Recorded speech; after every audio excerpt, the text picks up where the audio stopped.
Hi friends, இன்னைக்கு மாட்டு பொங்கலுக்கு நான் இந்த கோலம் தான் போட்டிருக்கேன். நம்ம சிட்டியில் இருக்கனால நிறைய விஷயங்கள் நம்ம பார்க்குறதே கிடையாதுங்க.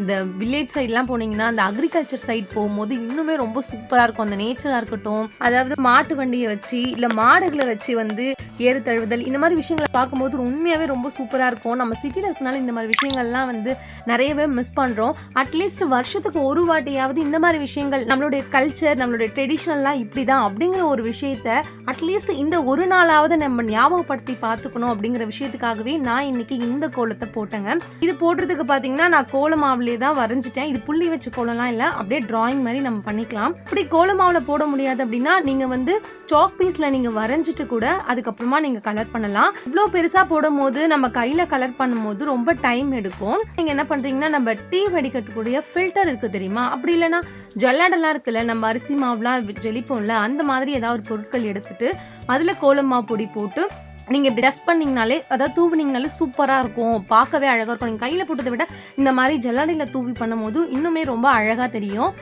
நான் அந்த மாதிரி தான் பண்ணி போட்டிருக்கேன். இந்த பாருங்க, இப்படி ஃபில்ட்ரு வச்சு இப்படி தட்டி தட்டி தான் போட்டேன். ஆக்சுவலி நான் காலையில் 4:30 மணிக்கு ஸ்டார்ட் பண்ணேன். ஒரு 6:30 வரைக்குமே இது டைம் எடுத்துச்சு. நான் மட்டும் தான் போட்டதுனால எனக்கு டைம் அதிகமாக எடுத்துச்சு. மாட்டுப்பொங்கல் தீம் வச்சு தான் நான் இன்றைக்கி இந்த கோலத்தை போட்டிருக்கேன்.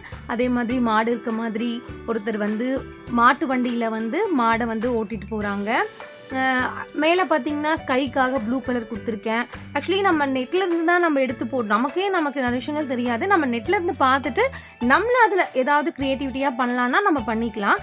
இப்போ நான் எடுத்த பிக்சரில் பார்த்தீங்கன்னா மேலே ஸ்கைக்கு ப்ளூ கலர், இல்லை கீழே க்ரீனிஷ்க்கு க்ரீன் கலர்லாம் இல்லை. ஸோ இது நானாகவே ஓகே, இது மேலே இப்படி போட்டால் இது நல்லாயிருக்கும் அப்படின்னு சொல்லிட்டு நான் சேஞ்சஸ் பண்ணிக்கிட்டேன்.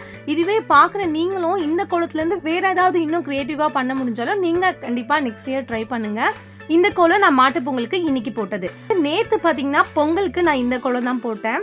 ஒரு பானை, கரும்பு, சூரியனை போட்டுட்டு சூரிய ஒளியில் அந்த கோலம் தெரியணும் அப்படிங்கிறதுக்காக அவுட்ரு பார்டர் நான் எல்லோ கலர் கொடுத்துட்டேன். எந்த ஒரு விஷயமே க்ரீனிஷாக இருக்கணும். மாயிலை வச்சு தான் நம்ம பொங்கல் திருநாளை ரொம்ப செலிப்ரேட் பண்ணுவோம். கரும்பு, மாயிலை இந்த மாதிரி.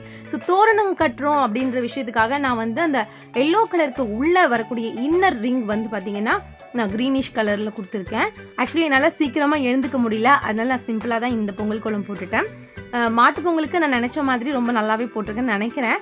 அதே மாதிரி போகிக்கு பார்த்தீங்கன்னா இந்த கோலம் தான் நான் போட்டேன். போகி அப்படின்னாலே என்ன, பழையன கழிதல், புதியன புகுதல்.